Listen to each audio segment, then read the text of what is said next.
किए और उसके बाद ये तय पाया कि हमको मालेगांव में इस वक्त कॉरपोरेशन में 15 से 20 सीट उतारनी है। अगर हमारी 10-12 सीट 15 सीट अगर चुनकर आती है जिस इलाके से, तो उस इलाकों को हम लोग एक आइडियल वार्ड बनाने की पूरी कोशिश करेंगे और डेवलपमेंट क्या होता है इंशाअल्लाह वहाँ की आवाम को हम बताएंगे। तो और हमारे साथ कॉरपोरेशन का चुनाव लड़ने के लिए जो लोग इच्छुक होंगे, जिनकी ख्वाहिश होंगी, उन तमाम ख्वाहिशमंद हजरात से मैं गुजारिश करता हूँ कि आइंदा आने वाले जुमा को 4 बजे से लेकर शाम को 7 बजे तक हम उनसे मुलाकात करेंगे, उनसे तफसीली गुफ्तगू होगी। और देखिए, एमआईएम छोड़ने का एक मकसद आपको मैं बताऊंगा कि जिस वक्त जो एक शहर का नुमाइंदा होता है, जिस पर पूरा एतमाद कौम और समाज को होता है, उस पर यह जिम्मेदारी आयद होती है कि वो अपने शहर के जो हमारे जो खास करके अपने समाज के लोग हैं, उनके ऊपर जो मुसीबतें आ रही है उनका फेस करे, उनका मुकाबला करे। अभी आप लेकिन जहां मुसलमानों पर आंच आती है, क्या कर लेते हैं मुसलमानों के लिए? आज कई सैकड़ों बेगुनाह औरतों को, बुजुर्गों को जेल में डाल दिया जा रहा है। मुफ्ती साहब एमआईएम के संविधानिक पद पर है, एमआईएम के आमदार है, क्या काम किया उन्होंने? इस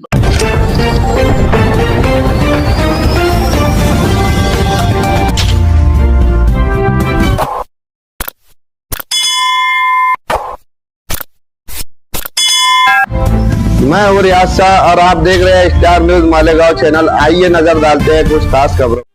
मैं फारूक शाह, साबिक आमदार धुलिया शहर, आप लोगों को बताना चाहूंगा कि मैं धुलिया शहर की सियासत में 2000 से काम कर रहा हूँ।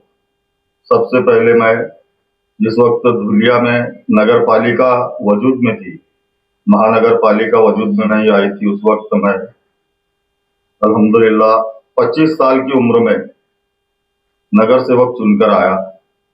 उसके बाद मैं 2013 में जब धुलिया महानगर पालिका वजूद में आई थी, उस वक्त मैं कॉरपोरेटर कहकर चुनकर आया अल्हम्दुलिल्लाह। उसके बाद मैं इस शहर का डिप्टी मेयर रहा। डिप्टी मेयर होते वक्त मैंने शहर में जो तरक्याती काम किए, कौम और समाज की फलाह बहबूद के लिए जो काम किए, उसकी बिना पर 2019 में धुलिया शहर के लोगों ने मुझे इस शहर का आमदार कहकर चुनकर दिया। जिस वक्त मैं उप महापौर था, उस वक्त अल्हम्दुलिल्लाह पूरे शहर की मस्जिदों की और मदरसों की घरपट्टी को माफ करवाया था। उसके बाद हमारे धुलिया महानगर पालिका में ऐसा एक उसूल था कि उस वक्त के जो माजी आमदार राजवर्धन कदम बाटे इस शहर की क़यादत किया करते थे और जो भी नगर सेवक है, जो पदाधिकारी चुनकर जाता था, उसको ये लाजिम होता था कि उसके अपने ऑफिस में साबिक आमदार राजवर्धन कदम बाटे की तस्वीर लगाए। लेकिन उस वक्त मैं डिप्टी मेयर चुनकर जाने के बाद वहां पर हमने देखा कि राजवर्धन कदम बाटे की तस्वीर लगी हुई है। हमने उस तस्वीर को निकालकर धुलिया शहर की तारीख में सबसे पहली मर्तबा हजरत टीपू सुल्तान रहमतुल्लाह अलैह और मौलाना अबुल कलाम आजाद की तस्वीर वहां पर आवेजा की। उसके बाद जो महानगर पालिका की महासभा हुआ करती थी, वो हमेशा जुम्मा के रोज रखी जाती थी, जिसमें जो दीगर अबनाए वतन है वो अपने मुफाद के जो विषय हुआ करते थे, वो नमाज के वक्त जो मुस्लिम नगर सेवकों की गैर मौजूदगी में वो मंजूर करवा लिया करते थे। ये बात मुझे अच्छी तरह से मालूम थी और जब मैं उप महापौर डिप्टी मेयर बनकर मेरी जो पहली महासभा थी और वो भी जुमा का ही दिन था, उन महासभा शुरू होने के वक्त में जैसे हमको नीचे बैठे हुए मेरे साथी नगर सेवकों ने इशारतन कहा कि नमाज का वक्त हो रहा है, हमको नमाज के लिए जाना है। मैंने उनको रुकने के लिए कहा और जैसे ही महापौर की रूलिंग खत्म हुई, मैंने उनके हाथ से माइक छीनकर और उनको ये कहा कि आज जुमा है, हमको नमाज के लिए जाना है और आपको ये महासभा रोकनी पड़ेगी। वहां पर हमारी कई जातिवादी पार्टियों के नगर सेवकों से झड़प हुई, लेकिन हमने हार नहीं मानी और अल्हम्दुलिल्लाह उस दिन तारीख के सुनहरे अल्फाज में बात लिखी गई कि इसके बाद कभी भी महासभा जुमा के दिन रखी नहीं जाएगी। इसी तरीके से बहुत सारे जो कौम और समाज के मुफाद के काम थे उस वक्त हमने लिए। हमारे मुस्लिम इलाके में एक भी जच्चा खाना नहीं था।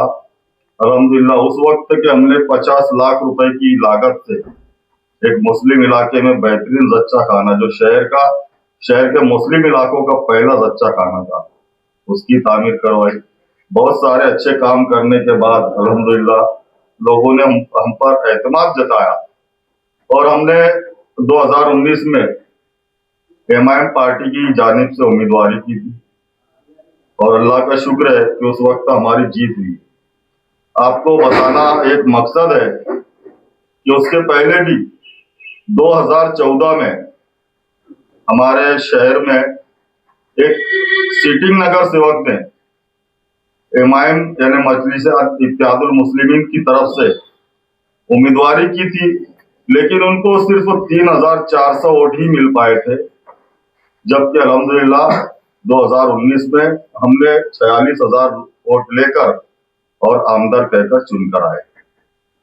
अल्लाह का शुक्र है, आमदार बनने के बाद हम सत्ता में ना होते हुए भी सिर्फ एक लगन, एक मेहनत और एक जज्बे की बिना पर हजारों करोड़ रुपए का फंड इस शहर में खास करके अक़लियती इलाकों के लिए हमने मंजूर करा और यहाँ की आवाम का ये कहना है कि इससे पहले कभी किसी आमदार ने इतने ज्यादा काम नहीं किए, जबकि हमने सिर्फ मुस्लिम इलाकों में ही नहीं बल्कि हर मजहब के, हर फिरके के लोगों के काम किए और उसमें अल्हम्दुलिल्लाह कामयाब भी रहे।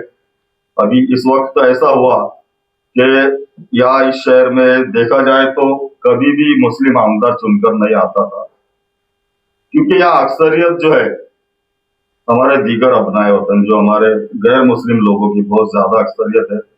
हम लोग सिर्फ 30% मुस्लिम वोट यहाँ पर धुलिया में है, जबकि 70% से ज्यादा वोटों की तादाद गैर मुस्लिम भाइयों की है और यहाँ इस वक्त में पूरी तरह से वन बाय वन फाइट हुई, जिसमें एक साबिक आमदार अनिल गोटे ने भी उम्मीदवारी की थी, लेकिन उनकी जमानत जब्त हो गई और सिर्फ 20,000 वोटों पर ही उनको सिमटना पड़ा। यहाँ पर इस वक्त में 65,000 मुस्लिम वोट हुए, जिसमें से मैं समझता हूं कि 1700 वोट जो एक इरशाद जागीरदार करके थे समाजवादी पार्टी की तरफ से, उन्होंने लिए। 300 वोट हमारे कोई एक वकील है हिंदुस्तानी करके, उन्होंने हासिल की और 3,000 के करीब वोट अनिल गोटे को मिली।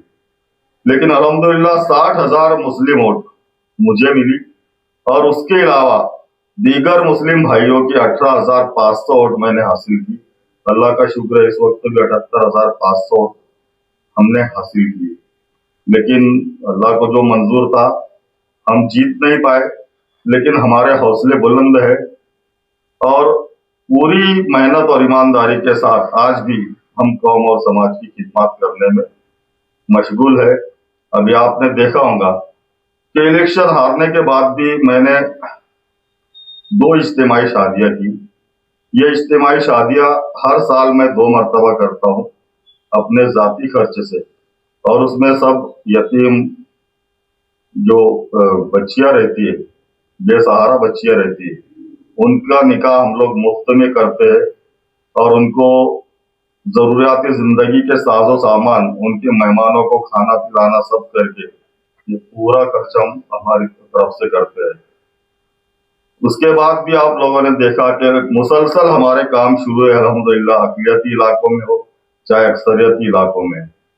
हर महीने 15 दिन में हम लोग एक काम की शुरुआत करते हैं, उस काम को मुकम्मल करते हैं और पूरे हौसले के साथ आज भी कौम और समाज की खिदमत में हम लोग मशगूल है। पिछले वक्त तो मैंने राष्ट्रवादी कांग्रेस अजित पवार गठ में शमूलियत इख्तियार की। उसके बाद से मैं समझता हूँ कि उत्तर महाराष्ट्र, नॉर्थ महाराष्ट्र से, हर शहर से, हर इलाकों से लोग मेरे पास आ रहे हैं और मुझसे कह रहे हैं कि हम लोग आपकी क़यादत में काम करना चाहेंगे। अभी कई दिनों से मालेगांव शहर से कई साबिक कॉरपोरेटर्स मेरे पास आए, कई अच्छे बड़े बड़े ग्रुप आए और उन्होंने मुझसे गुजारिश की कि आप लोग मालेगांव आइए, हम लोग आपके साथ रहेंगे और इंशाअल्लाह पूरी मदद करेंगे। हमारे मालेगांव शहर को आप जैसे कायद की सख्त जरूरत है। आप आइए, आप वहाँ सियासत में हिस्सा लीजिए और इंशाअल्लाह आपको एक बड़ी कामयाबी वहां पर मिलेगी। अभी 2 दिन पहले मैंने एक इज्तिमाई शादियों का प्रोग्राम मुनक्किद किया था। उसमें भी मालेगांव शहर से बहुत अच्छे असर और रसूख रखने वाले लोगों ने शिरकत की और उन्होंने भी मुझसे गुजारिश की कि आप मालेगांव आइए और अभी ये कॉरपोरेशन के जो चुनाव है उसमें आप हिस्सा लीजिए। तो कल मैंने मेरे साथियों को लेकर, यहाँ जो मेरे कंधे समर्थक है, डॉक्टर सरफराज अंसारी, माजी नगर सेवक जावेद बिल्डर, माजी नगर सेवक मुख्तार बिल्डर, हमारे रफीक भाई पठान, माजिद भाई पठान, समीर खान, इन तमाम लोगों से हमने मशवरे किए और उसके बाद ये तय पाया कि हमको मालेगांव में इस वक्त कॉरपोरेशन में 15 से 20 सीट उतारनी है और पूरी ताकत के साथ इंशाअल्लाह ताला अगर हमारी 10-12 सीट, 15 सीट अगर चुनकर आती है जिस इलाके से, तो उस इलाकों को हम लोग एक आइडियल वार्ड बनाने की पूरी कोशिश करेंगे और डेवलपमेंट क्या होता है इंशाअल्लाह वहाँ की आवाम को हम बताएंगे। तो इसी सिलसिले में आने वाले जुमा को वहाँ के रेस्ट हाउस पे एक मीटिंग का इनेकाद किया जाएगा, जिसमें जो लोग इच्छुक होंगे, जो हमारे साथ काम करें और हमारे साथ कॉरपोरेशन का चुनाव लड़ने के लिए जो लोग इच्छुक होंगे, जिनकी ख्वाहिश होंगी, उन तमाम ख्वाहिशमंद हजरात से मैं गुजारिश करता हूँ कि आइंदा आने वाले जुमा को 4 बजे से लेकर शाम को 7 बजे तक हम उनसे मुलाकात करेंगे, उनसे तफसीली गुफ्तगू होगी और उसके आगे किस तरीके से इलेक्शन लड़ना है उसका एक लाएअमल तैयार किया जाएगा। अस्सलाम वालेकुम। वहाँ के जो ख्वाहिशमंद हजरात है ये उन सब के ऊपर मुनहसर होगा। अक्सरियत अगर होगी कि भाई हमको राष्ट्रवादी कांग्रेस अजित पवार गठ की तरफ से उम्मीदवारी दी जाए, अगर उनकी अक्सरियत होगी तो इंशाअल्लाह हम अजित दादा पवार से बात करके और वहां पर राष्ट्रवादी कांग्रेस पार्टी की तरफ से उम्मीदवार लड़ाएंगे। और अगर वहां ज्यादा अक्सरियत हमारे ऐसे ख्वाहिशमंद हजरात की होंगी कि वो एक कोई भी ऐसे महाज या पैनल बनाकर लड़ने के इच्छुक होंगे तो इंशाअल्लाह उनको दामे दरमे कदमे सुखने हर तरह से हम लोग मदद करेंगे। और जहां से भी जिन वार्ड से मेरे उम्मीदवार चुनकर आते हैं उन वार्ड का डेवलपमेंट हर तरह से, चाहे वो लाइट के मसाइल हो, पानी के मसाइल हो, सड़कों के, गटरों के, जो भी मसाइल है इंशाअल्लाह उनको पूरी तरह से हल करने का मैं अज़्म लेता हूँ। नहीं, ऐसी तो कोई बात मेरे कानों तक अभी तक नहीं आई, लेकिन अगर यहाँ आते भी है तो मैं समझता हूँ कि किसी भी तरह का रिस्पांस उनको नहीं मिलेगा। लेकिन अभी तक तो उन्होंने ऐसा या कुछ तैयारी नहीं की और कोई बात मेरे सामने आई भी नहीं। मैं जिस वक्त आमदार था उस वक्त भी जब मैं वहां जाया करता था तो सैकड़ों की तादाद में लोग मुझसे मुलाकात करने के लिए आया करते थे और कई लोगों ने, मैं आपको बताऊंगा कि उनकी ख्वाहिश थी कि मैं यहाँ से विधानसभा का चुनाव लड़ूं, लेकिन हमने सोचा कि वहां अगर कोई मुस्लिम क़यादत है ऑलरेडी तो हम लोग वहां इंटरफेयर नहीं करना चाहिए। लेकिन ये जो चुनाव होता है ये किसी पार्टी वगैरह को नहीं, जिसमें हमको कोई मोदी की सरकार गिरानी या फडणवीस की सरकार बनानी नहीं है, बल्कि एक लोकल जो स्थानिक स्वराज्य संस्था का इलेक्शन होता है जिसमें ये देखा जाता है कि ये बंदा महानगर पालिका में, कॉरपोरेशन में जाकर अपने वार्ड के लिए फंड मुहैया करता है, हमारे वार्ड के लिए काम मंजूर कर पाता है या नहीं। ऐसी शख्सियत को देखकर ही इलेक्शन लड़ा जाता है। और इसमें फालतू में जो पार्टी और मज़ाहिब को लाने की कोई भी जरूरत नहीं। इस्लाम पार्टी और जैसा आप बता रहे हैं आपका वोट बैंक वहां पर है, क्या पर है? अब उनका यहाँ है या नहीं ये तो मुझे नहीं मालूम, लेकिन जैसे हमने देखा है कि अक्सर जो मालेगांव की आवाम है वो बहुत ज्यादा निराश और मायूस है, और उनका ये कहना है कि आज तक मालेगांव शहर को एक अच्छी क़यादत हासिल नहीं हो पाई, लड़ होकर वोट देते मजबूरन। लेकिन अल्लाह का शुक्र है कि मेरी बहुत बड़ी ताकत है, मेरा पूरा खानदान है, मेरे रिश्तेदार है, मेरा दोस्ताना है। कई जो साबिक कॉरपोरेटर्स है उनको मैंने मुसीबतों से वहां पर निजात दिलाया हूँ। वहाँ के कई मसाइल जो मस्जिदों के थे, मदरसों के थे, उनको मैंने सॉल्व किया हुआ अल्हम्दुलिल्लाह। बहुत सारे काम मेरे हैं, लेकिन मैंने अभी तक वहां पर फ्लैश नहीं किया, और आने वाले चुनाव में आपको दिख जाएगा इंशाल्लाह कि वहाँ मेरी ताकत है या नहीं। तो ये जो साबिक कारपोरेटर जिसकी बात कर रहे हैं, तो क्या उनसे आप रास्ते में हो कि वो आप ही के साथ रहने वाले हैं? वो मेरे ही साथ रहने वाले हैं, ऐसे कई कॉरपोरेटर्स हैं, और जल्दी आपको सामने भी आएंगे। सर, हम क्या ऐसा मान ले कि आप जो मायूसी है मालेगांव शहर के आवाम की, वो दूर करने में कामयाब हो जाएंगे? इंशाअल्लाह ताला। मैं सिर्फ अल्लाह की जात पे पूरा यकीन रखता हूँ, और किसी भी तरह से मैं घबराता नहीं। मुझे अल्लाह की जात पर, अपनी मेहनत पर पूरा यकीन है। जिस तरह से मैंने यहाँ पर हमारे मुस्लिम इलाके आप जाकर देखिए कि वहां पर इन्हें बारिश के दिनों में लोग पैर नहीं रख पाते थे, साइकिल पर चल नहीं सकते थे, आज अल्हम्दुलिल्लाह वहां पर गाड़ियां जाती है। जो जमीन का रेट 1200-1500 था, आज वहां 6,000 रुपए का रेट हो चुका है धुलिया शहर में। आप लोग मुस्लिम इलाकों की बात है। पूरा जो हमारे शहर के जितने कब्रस्तान थे, अल्लाह का शुक्र है, तमाम कब्रस्तानों की हिफाजती दीवार बेहतरीन तरीके से तामीर करके दी। उसके बाद जो दीनी दरसगाहें है, दीनी दरसगाहों को महफूज किया। उसके बाद जो जितनी मुस्लिम स्कूलें हैं उनके वाल कंपाउंड वगैरह किए। यहाँ तक के जो ग्रामीण के, जो मेरे मतदार संघ में नहीं आते, ऐसे लोग ग्रामीण से मेरे पास आते थे और वो कहते थे कि हमारे गांव का जो कब्रस्तान है 50 साल से लावारिस पड़ा है, वहां पर हमारे बुजुर्गों की कब्रों की बेहुरमती होती है, वहां पर जानवर घुस जाया करते, कब्रों को तहस नहस किया करते। ऐसे कई दर्जनों कब्रस्तान जो मेरे मतदार संघ में ना आते हुए भी मैंने वहां जाकर उनकी हिफाजती दीवारों को तामीर किया। मैंने इसके पहले ही बताया। सबसे पहले तो ये कि जिस वक्त मुझे वहां शमूलियत दी गई राष्ट्रवादी कांग्रेस पार्टी में, मेरी सबसे पहली शर्त ये थी कि हम बीजेपी के साथ अलायंस नहीं करेंगे, हम सेपरेट तौर से इलेक्शन लड़ेंगे। दूसरी बात ये जो पार्टी की चल रही है, बीजेपी बोलो ये बोलो, आपके कौन से लीडर कहाँ कहाँ जाते हैं, इनके साथ बैठते हैं, इनसे उनको फंडिंग होता है, ये सब वक्त आने पर हम बताएंगे। लेकिन ये जो इलेक्शन है ये लोकल लेवल का इलेक्शन, स्थानिक स्वराज का, जिसमें मैं ये समझता हूं कि कोई पार्टी की तरफ नहीं देखा जाता है, ये शख्सियत की तरफ देखा जाता है कि भाई कौन से बंदे को हम चुनकर देंगे तो हमारे लिए लड़ झगड़ कर कॉरपोरेशन से फंड मुहैया कराएगा, हमारे जो दूसरे कौम समाज के काम है उनके लिए आवाज उठाएगा, उनके लिए लड़ेगा। ये सब बातें यहाँ पर ऐसा नहीं कि भाई फडणवीस को गिराना है, मोदी को चुनकर लाना है, ये सब बातें इसमें नहीं होती। देखिए, एमआईएम छोड़ने का एक मकसद आपको मैं बताऊंगा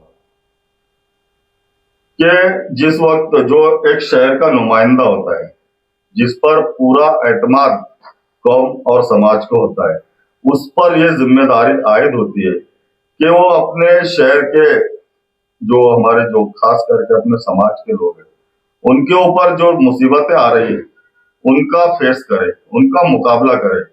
अभी आप देखिए, आपके शहर में मुफ्ती इस्माइल साहब एमआईएम के आमदार है, उनके पास तो अल्हम्दुलिल्लाह संवैधानिक पद है, लेकिन जहां मुसलमानों पर आंच आती है क्या कर लेते हैं मुसलमानों के लिए। आज कई सैकड़ों बेगुनाह औरतों को, बुजुर्गों को जेल में डाल दिया जा रहा है। मुफ्ती साहब एमआईएम के संवैधानिक पद पर है, एमआईएम के आमदार है, क्या काम किया उन्होंने लेकिन जहां मुसलमानों पर आंच आती है क्या कर लेते हैं मुसलमानों के लिए। आज कई सैकड़ों बेगुनाह औरतों को, बुजुर्गों को जेल में डाल दिया जा रहा है। मुफ्ती साहब एमआईएम के संविधानिक पद पर है, एमआईएम के आमदार है, क्या काम किया उन्होंने? इस तरीके के मुजालिम खुदा ना खास्ता मेरे शहर के अवाम पर आए तो ये हम कतई बर्दाश्त नहीं करेंगे। सर उनको आप औरंगाबाद जाकर देखिए, इम्तियाज जलील जो महाराष्ट्र के सदर है एमआईएम पार्टी के, वो क्या कर पा रहे हैं? मुसलमानों की बस्तियों पर बुलडोजर फिरा दिया जा रहा है। हम सिर्फ वो जो चिल्लाने वाला काम नहीं करते। निहाल साहब बोलते हैं ना कि चिल्लम चिल्ली, वो चिल्लम चिल्ली सिर्फ मालेगांव में चलती है। हम लोग यहाँ पर यानी जमीनी लेवल पर, जमीनी सतह पर काम करते हैं, अपनी कौम और समाज का पूरा हम लोग ख्याल रखते हैं। यहाँ पर एक कट्टर जातिवादी शहर होने के बावजूद हम हमारे लोगों पर किसी भी तरह की आश नहीं आने देते। एमआईएम में रहने से आप कुछ काम नहीं कर पा रहे थे। और यहाँ पर जो अभी हालिया जो आमदार है वो खुलेआम बड़बड़ कर किया करता था कौम और समाज के खिलाफ। आज हमारे जमील भाई इस बात से अच्छी तरह वाकिफ है। जिस वक्त से मैं राष्ट्रवादी कांग्रेस में गया उसका भोगना बंद हुआ या नहीं? आप कारपोरेशन इलेक्शन में उनकी तो पूरी तैयारी है कि पूरी सीट लड़ाए।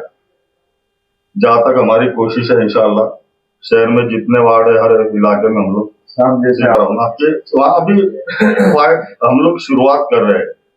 अगर वहाँ थोड़ा बहुत हमको रिस्पांस मिलता है तो इंशाअल्लाह नशा जो चल रहा है वहाँ पे, नशे की दवाइयाँ बिक रही है, कई नौजवानों की जिंदगी जवानियां बर्बाद हो रही है, उन सब पर कंट्रोल रखेंगे।